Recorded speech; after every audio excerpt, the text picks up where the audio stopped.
नमस्कार। झारखंड विधानसभा टीवी पर eco talk में सुने सप्ताह भर के देश और दुनिया के आर्थिक समाचार।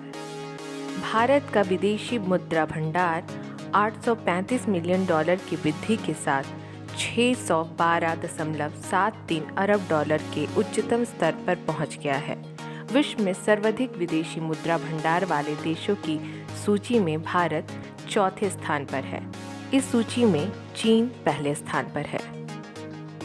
गूगल की पेरेंट कंपनी अल्फाबेट ने एक नई कंपनी शुरू करने की घोषणा की है, जो रोबोट के लिए विकसित होने वाले सॉफ्टवेयर पर केंद्रित होगी। इस कंपनी का नाम इंट्रिंसिक रखा गया है। केंद्र सरकार ने भारतीय और साथ ही वैश्विक उद्योग को पूरा करने के लिए भारत में एक विश्व स्तरीय प्रतिभा पुल बनाने के लिए एनिमेशन, विजुअल इफेक्ट्स, गेमिंग और कॉमिक्स के लिए राष्ट्रीय उत्कृष्टता केंद्र नेशनल सेंटर ऑफ एक्सेलेंस स्थापित करने का निर्णय लिया है। हाल के 25 वर्षों में विश्व कृषि व्यापार के रुझानों पर विश्व व्यापार संगठन वर्ल्ड ट्रेड ऑर्गेनाइजेशन WTO की रिपोर्ट के अनुसार भारत ने चावल, सोयाबीन, कपास और मांस के निर्यात में महत्वपूर्ण हिस्सेदारी के साथ 2019 में कृषि उत्पाद निर्यातकों की शीर्ष 10 सूची में प्रवेश किया है। 2019 में भारत वैश्विक कृषि निर्यात में 3.1% की हिस्सेदारी के साथ 9वें स्थान पर रहा। Kandla SEZ IGBC green cities platinum rating for existing cities में स्थान प्राप्त करने वाला पहला SEZ स्पेशल इकोनॉमिक जोन बन गया है। देश की अर्थव्यवस्था के विकास में देश का सेंट्रल बैंक महत्वपूर्ण भूमिका निभाता है। देश का केंद्रीय बैंक देश में वित्तीय स्थिरता को बनाए रखने के साथ साथ मौद्रिक नीति के निर्धारण में अग्रणी भूमिका निभाता है। रिक्सबैंक स्वीडन दुनिया का पहला केंद्रीय बैंक है। यह बैंक वर्ष 1668 में 20 कर्मचारियों के साथ स्थापित किया गया था। केंद्रीय बैंक के पास मुद्रा आपूर्ति पर एकाधिकार होता है। यह देश के साधारण बैंकों के लिए नियम भी बनाता है। संयुक्त राज्य अमेरिका का federal reserve bank, bank of England, United kingdom इसके प्रमुख उदाहरण हैं। भारत का केंद्रीय bank reserve bank of India है। ब्रितानी शासन के दौरान हिल्टन यंग कमीशन, जिसे रॉयल कमीशन भी कहा जाता था, की सिफारिश पर 1934 में RBI एक्ट पारित हुआ। 1 अप्रैल 1935 में RBI की स्थापना 5 करोड़ की प्रारंभिक पूंजी के साथ की गई थी। प्रारंभ में इसका मुख्यालय कोलकाता में था, पर बाद में 1937 में इसे मुंबई बना दिया गया। शुरुआत में यह एक निजी बैंक था, परंतु 1 जनवरी 1949 को इसका राष्ट्रीयकरण कर दिया गया। RBI की स्थापना में बाबा साहेब भीमराव अंबेडकर की महत्वपूर्ण भूमिका रही। RBI का आधिकारिक प्रतीक चिन्ह ताड़ का पेड़ और बाघ है, जो इसकी आज़ादी और सरकार से दूरी को भी दिखाता है। 1935 से स्थापना के बाद भारतीय रिजर्व बैंक की कमान अब तक कुल 25 गवर्नर संभाल चुके हैं। RBI के पहले गवर्नर ऑसबॉर्न स्मिथ थे। CD देशमुख भारतीय रिजर्व बैंक के पहले भारतीय गवर्नर थे, जो बाद में भारत के तीसरे वित्त मंत्री बने। रिजर्व बैंक का कामकाज केंद्रीय निदेशक बोर्ड द्वारा शासित होता है। भारत सरकार भारतीय रिजर्व बैंक अधिनियम के अनुसार इस बोर्ड को नियुक्त करती है। यह नियुक्ति 4 वर्षों के लिए होती है। इसमें एक गवर्नर और अधिकतम 4 उप गवर्नर, विभिन्न क्षेत्रों से 10 निदेशक और 2 सरकारी अधिकारी तथा 4 निदेशक स्थानीय बोर्डों से होते हैं। प्रारंभ में रिजर्व बैंक ऑफ इंडिया का लेखांकन वर्ष जनवरी दिसंबर था, किंतु 11 मार्च 1940 को बैंक ने अपना लेखांकन वर्ष बदलकर जुलाई जून कर दिया था। तो आइए इको टॉक के इस एपिसोड में रिजर्व बैंक ऑफ इंडिया के बारे में अपने विशेषज्ञ श्री M.A. हक से जानने और समझने का प्रयास करें। झारखंड विधानसभा के समस्त दर्शकों को मेरा नमस्कार। किसी भी देश में अर्थव्यवस्था और आर्थिक गतिविधियों के लिए मूल रूप से 2 संस्थाएं महत्वपूर्ण होती है। पहला फिनांस मिनिस्ट्री और दूसरा central bank of this countries. Finance ministry के द्वारा फिनेंशियल एक्टिविटीज़, रेवेन्यू कलेक्शन, ये सारी कार्यों को संपन्न किया जाता है, जबकि किसी भी देश की सेंट्रल बैंक उस देश में मनी या मुद्रा से संबंधित जितनी भी प्रकार की कार्रवाइयाँ हैं वो संपन्न करती है। भारत के संदर्भ में सेंट्रल बैंक RBI है, रिजर्व बैंक ऑफ इंडिया है, और देश के अंदर समस्त प्रकार के मुद्रा और मुद्रा से संबंधित समस्त प्रक्रियाओं को संपन्न करने की जिम्मेदारी RBI के समक्ष होती है।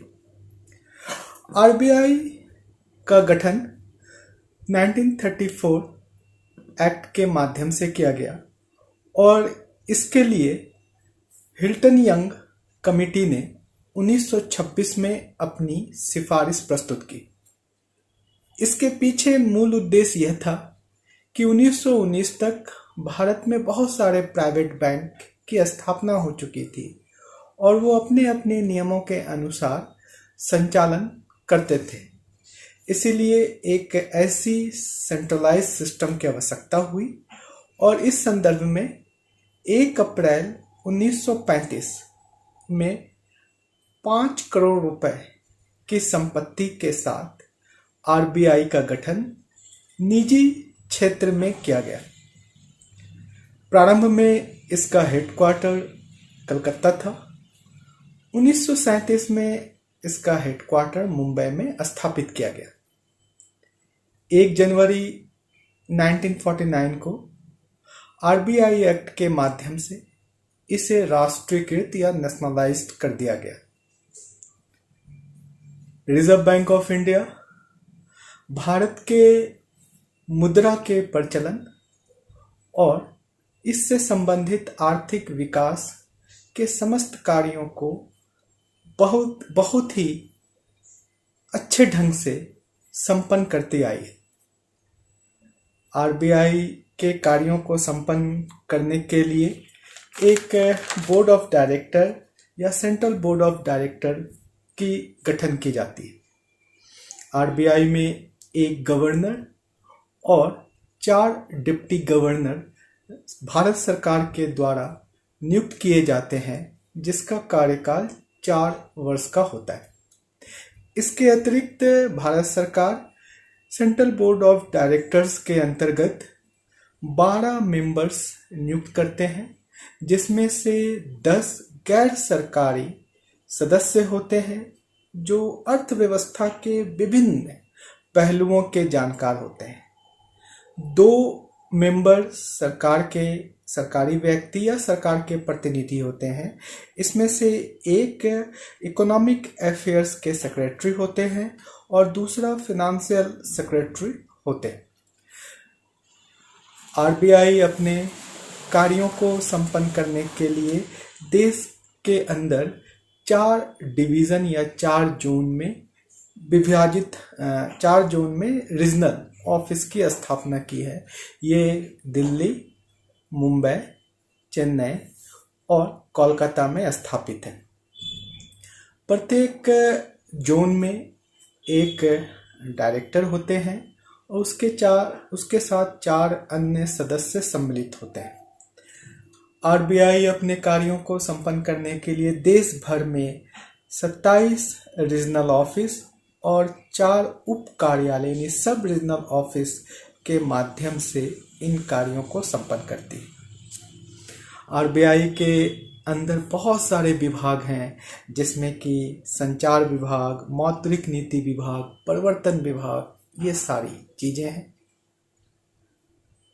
अगर हम आरबीआई के कार्यों के बारे में विस्तार से चर्चा करें तो इसके बहुत सारे कार्य हैं जो देश की प्रगति, उन्नयन और विशेष करके करेंसी के प्रचलन, उसके रखरखाव, उसके लोगों के समक्ष उपलब्धता, करेंसी को संचालित करने वाली संस्थाओं के संदर्भ में नियमन इत्यादि होते हैं। इनके कार्यों को हम कई भागों में बांट कर दे सकते हैं। मूल रूप से 6-7 इसके प्रमुख कार्य होते हैं। सबसे पहला इसका कार्य होता है मुद्रा या करेंसी से संबंधित। दूसरा इसका कार्य यह होता है कि मौद्रिक नीति को लागू करना। साथ ही साथ यह तीसरा इसके कार्य होते हैं कि सरकार के बैंकर्स और ऋण का प्रबंधन करना। बैंकों के बैंकर्स के रूप में इसके कार्य होते हैं। विदेशी मुद्रा के प्रबंधन के लिए इसके महत्वपूर्ण कार्य होते हैं। भुगतान और निपटारा प्रणाली, जिसको हम लोग पेमेंट एंड सेटलमेंट सिस्टम कहते हैं, ये इसके प्रमुख कार्य हैं। इसके अतिरिक्त ये डेटा को संलग्न करते हैं, उसके विश्लेषण करते हैं। साथ ही साथ ये लोगों को जागरूक भी करते हैं ताकि लोग जो हैं वो सही से अर्थव्यवस्था या मौद्रिक मुद्रा का प्रयोग कर सकें। आइए हम इस को आगे बढ़ाते हुए एक एक उनके कार्यों के बारे में बात करते हैं।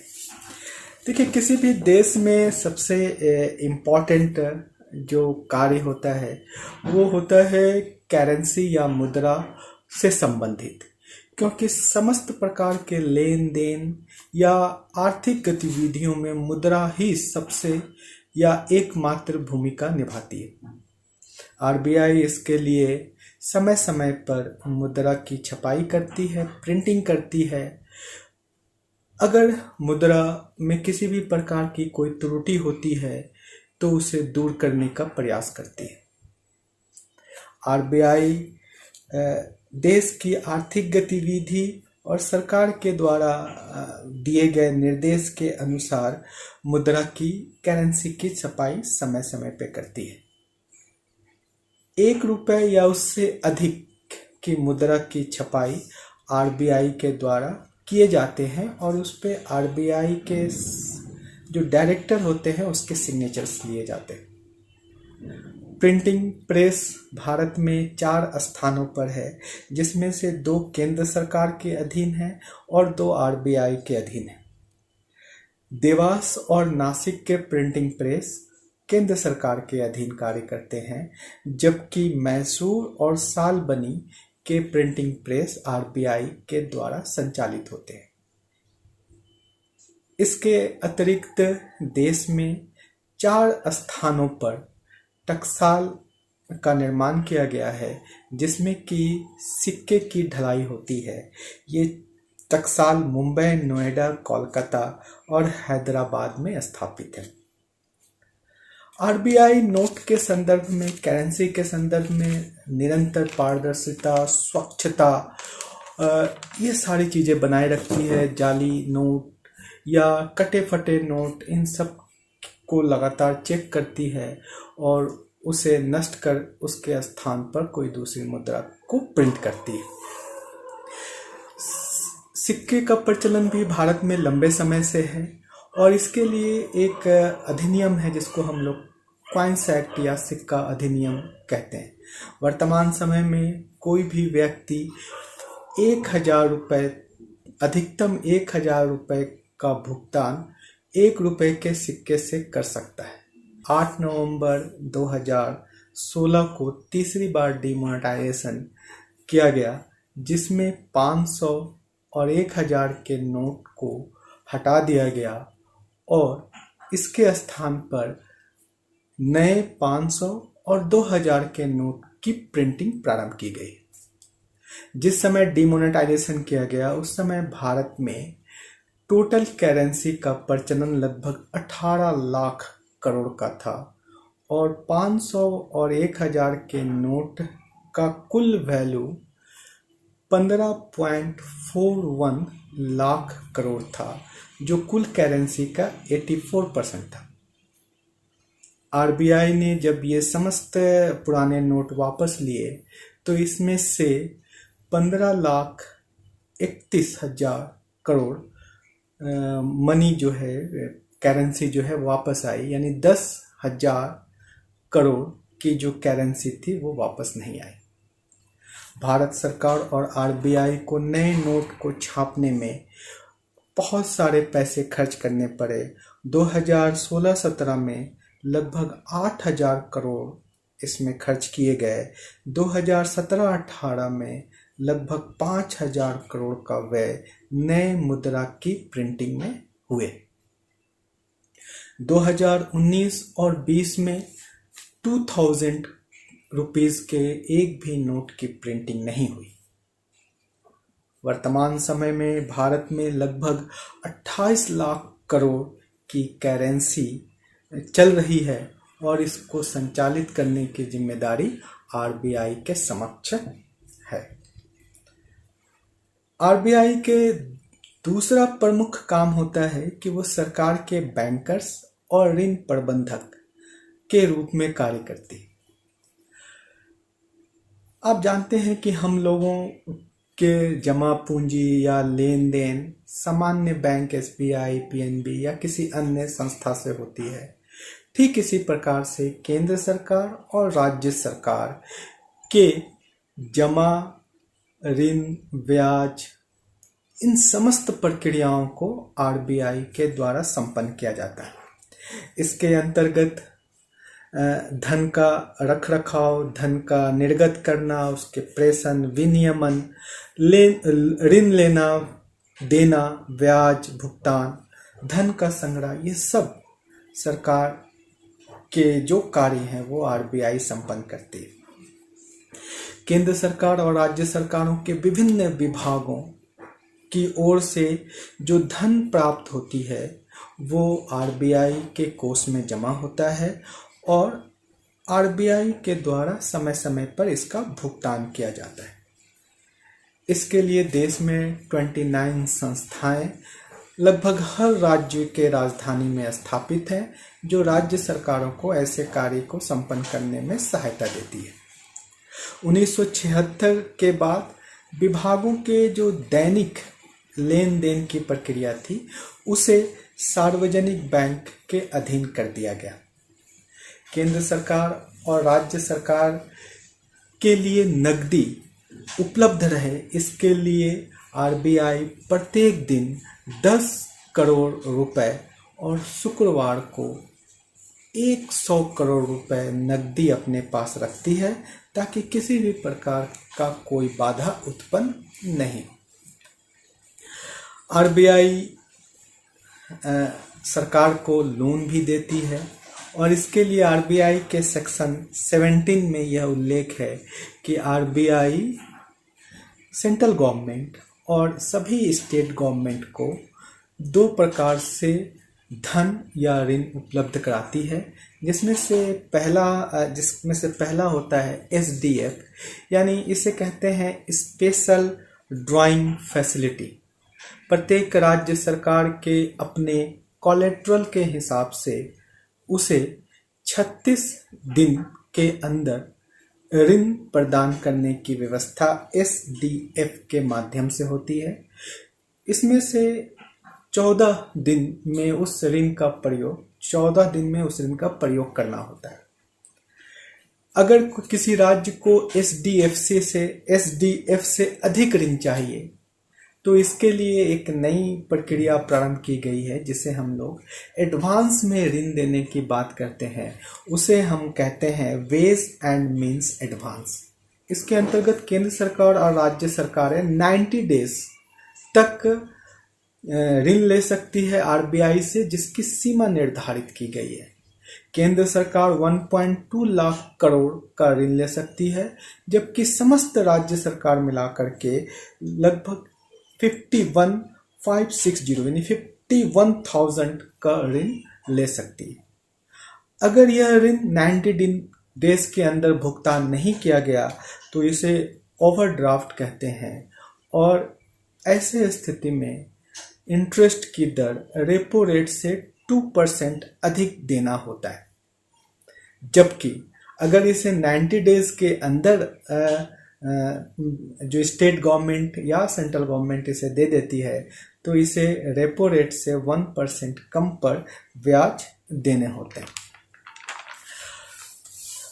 आरबीआई और सेंट्रल बैंक के बीच में कई बार संघर्ष या कई बार विवाद उत्पन्न हुए। चूंकि आरबीआई एक वाणिज्यिक संस्था के रूप में भी कार्य करती है और इसके अंतर्गत वह बड़ी संख्या में डॉलर के एक्सचेंज के माध्यम से धन कमाती है, या बॉन्ड की बिक्री करके धन कमाती है, या इंटरेस्ट अन्य प्रकार के इंटरेस्ट से धन कमाती है। इसमें से जो सरप्लस धन होता है उसे समय समय पर आरबीआई सरकार यानी सेंट्रल गवर्नमेंट को देती रहती है। सरकार आरबीआई से धन लेने के लिए 2017 में जालान कमेटी का गठन किया, और जालान कमेटी ने अपने रिपोर्ट में यह सुझाव दिया कि केंद्र सरकार आरबीआई के सरप्लस से 5% से कम धन प्राप्त कर सकता है। इसे लेकर के 2018-19 में केंद्र सरकार ने आरबीआई से 1.7 लाख करोड़ सरप्लस धन की मांग की, जिसका कि तात्कालिक आरबीआई के गवर्नर उर्जित पटेल और उनके डिप्टी गवर्नर ने रिजाइन दे दिया। बाद में इस धनराशि को आरबीआई ने सरकार को दी। इसी प्रकार 2019-20 में आरबीआई के द्वारा 57,000 करोड़ रुपए केंद्र सरकार को दिए गए, और 2021 में यानी कि इस वित्तीय वर्ष में 2021-22 में केंद्र सरकार को लगभग 1 लाख करोड़ का सरप्लस ऋण दिया गया। ऋण नहीं, जो लाभांश में उसके जो हिस्सेदारी है वो दिए गए। ऐसा इसलिए किया गया क्योंकि सेंट्रल गवर्नमेंट के पास रेवेन्यू कलेक्शन की व्यापक रूप से कमी होती गई, विशेष रूप करके नोटबंदी और जीएसटी के बाद, और फिर कोरोना काल में इसकी जो संख्या है वो व्यापक रूप से और बढ़ गई। हाल के दिनों में आरबीआई के सेक्शन 7 को लेकर के एक विवाद रहा है, और ये विवाद जो है वो पूरी तरह से उभर करके भी सामने आया। चूँकि आरबीआई एक ऑटोनोमस बॉडी है, इसीलिए वह यह समझती है कि वो समस्त प्रकार के निर्णय वो स्वयं ले सकती है, लेकिन सेक्शन 7 के अंतर्गत केंद्र सरकार ने आरबीआई के ऊपर 3 रूल को लागू करने का निर्णय किया। पहली बात ये हुई कि सेंट्रल गवर्नमेंट ने आरबीआई को दिशा निर्देश देने की बात कही जो जनहित में होने चाहिए, यानी आरबीआई के ऊपर सेंट्रल गवर्नमेंट अपनी दिशा निर्देश देना चाहती थी। दूसरी इसकी बात यह हुई कि डे टू डे के जो निर्णय होते हैं उसे सेंट्रल बोर्ड के द्वारा लिए जाने का प्रस्ताव रखा गया, और सेंट्रल बोर्ड में आधे से अधिक गवर्नमेंट के प्रतिनिधि होते हैं। तीसरा इसमें यह प्रस्ताव था कि लोन और एनपीए के माध्यम में के नियम के माध्यम में सेंट्रल बोर्ड जो है वो निर्णय करे कि किस कंपनी को लोन दिया जाए या किस कंपनी को लोन नहीं दिया जाए। तो ये टकराव की स्थिति बनी रही, जिसमें कि अभी भी कुछ जो चीज़ें हैं वो संचालित हो रही है।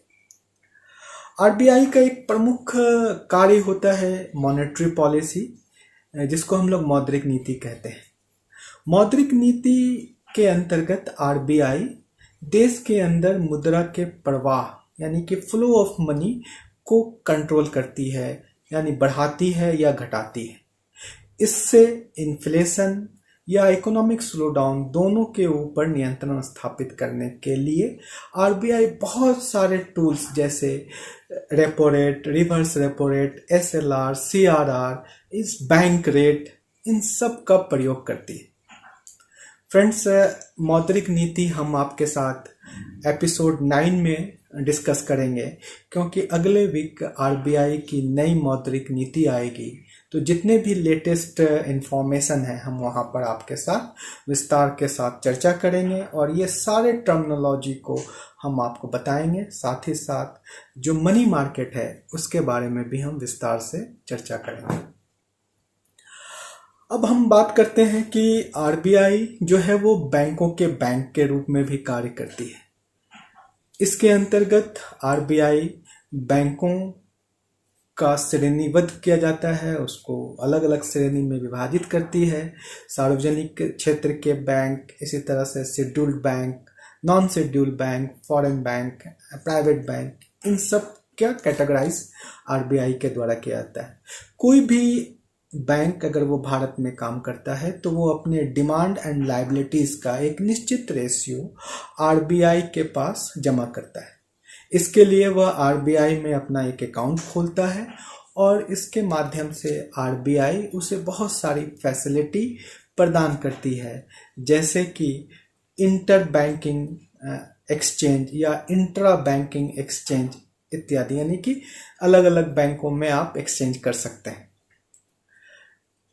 आरबीआई इसके लिए एक प्रक्रिया जिसको हम लोग ई कुबेर कहते हैं उसका भी प्रारंभ किया है। ई कुबेर के माध्यम से ये होता है कि अगर किसी एक बैंक का किसी एक जोन में सरप्लस है और दूसरे जोन में उसके पास पैसे की कमी है तो वो एक जोन से दूसरे जोन में इस पैसे को आरबीआई के माध्यम से हस्तांतरित कर सकता है।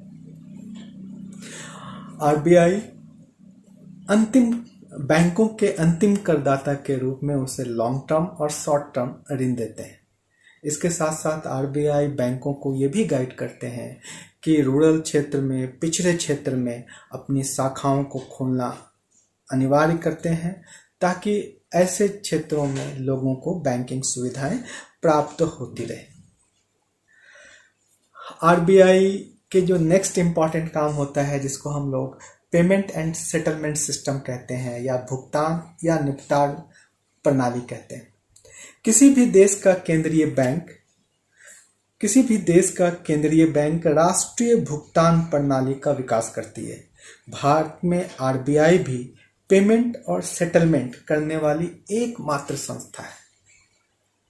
आरबीआई पेमेंट और सेटलमेंट के लिए बहुत सारी प्रक्रियाओं का प्रयोग करती है, जिसमें से पहले या अभी भी करती है चेक प्रणाली, कि चेक के माध्यम से भुगतान सुनिश्चित किया जाता है। वर्तमान समय में चेक डिपॉजिट और उसके त्वरित क्लियरेंस के लिए कई प्रकार के नई तकनीक का प्रयोग किया जा रहा है, जिसमें विशेष प्रकार की स्याही का प्रयोग, विशेष प्रकार के मशीन का प्रयोग, ताकि त्वरित रूप से भुगतान सुनिश्चित हो।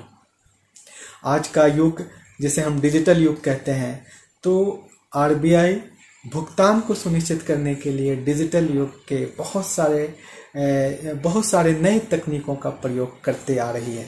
इसमें से NEFT आपने नाम सुना होगा। इसको हम लोग नेशनल इलेक्ट्रॉनिक्स फंड ट्रांसफ़र कहते हैं, जो 24/7 काम करता है और मात्र आधा घंटे के अंदर किसी भी व्यक्ति के द्वारा किसी दूसरे व्यक्ति या बैंक को भुगतान सुनिश्चित कर देता है।